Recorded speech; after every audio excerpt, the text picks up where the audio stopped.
So mga mari ko, today mag-share ako sa inyo kung saan kayo ulit pwedeng magpasa ng medical assistance or tinatawag nga nating guarantee letter. Pero before that, baka magtanong kayo kung tumatanggap pa sila ng private, pasensya po, hindi ko natanong. And kung nagbibigay pa sila ng financial assistance, parang hindi po ata. Kasi hindi ko na rin natanong. Tapos kung anong oras yung office hour nila, hindi ko rin po natanong. So again, eto mga mari ko ay pwede kayo magpasa kahit taga saan man po kayong sulok ng Pilipinas. So eto si Akbayan Party List. Bale, eto mga mari ko ay walk-in po ako nagpunta dito. Ang kanilang opisina ay nasa Madasalin Street. Parang hindi ako magkamali sa address, ilalagay ko na lang sa comment section. Basta along Kalayaan, basta Kalayaan po. So again, ano nga ba yung mga requirements na hiningi lang sa akin? Sobrang basic lang po, medical certificate at saka ID ko, photocopy. Yun lang po yung hiningi. And yung sa anak ko po, tawag dito, same lang din. Medical certificate niya and yung kanyang, tawag dito, ID niya, ID ko. Yun, parehas kami, kinuha na. Kasi ako naglalakad nung sa anak ko.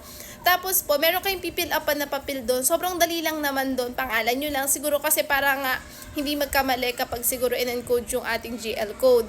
Tapos, gusto ko lang din sabihin sa inyo na 3 days pa lang po talaga, na-release na kami ng guarantee letter code. So, ayun, sa mga, sorry, excuse me lang, hiningal ako.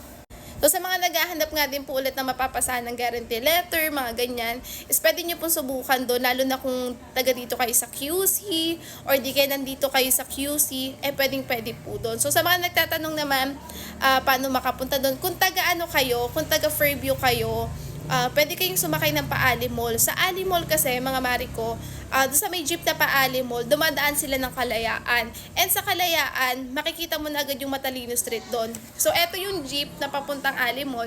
And eto kasi yung way nila. So, pa-right side kapag papunta kayo. So, kapag bumaba kayo dun sa Matalino Street, kailangan yung tumawid. So, pagkatawid nyo, makikita nyo yung Matalino Street. Pagkatawid nyo dun sa Matalino Street, diretsuhin nyo lang yun, mahahanap nyo na yung Madasalin Street, which is nandun yung opisina nila, Akbayan Party List. And meron naman doon guard house, tapos magtanong na lang kayo kung saan yung opisina nga ng Akbayan Party List. Wait lang, hiningal ulit ako. Sorry mga Marek, wala kasi ako maintenance sa hyperthyroidism ko, kaya super hingal ako ngayon.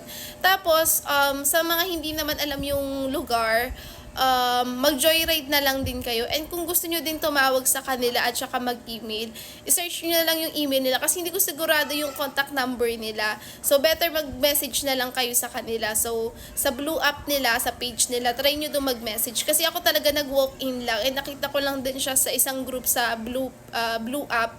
So, sumali din kayo sa mga ganun, sa mga group sa Blue App, para meron din kayong idea. So, again, sa mga naghahanap ulit ng medical assistance or guarantee letter na pwedeng pagpasahan, subukan nyo po sa Akbayan Party List po.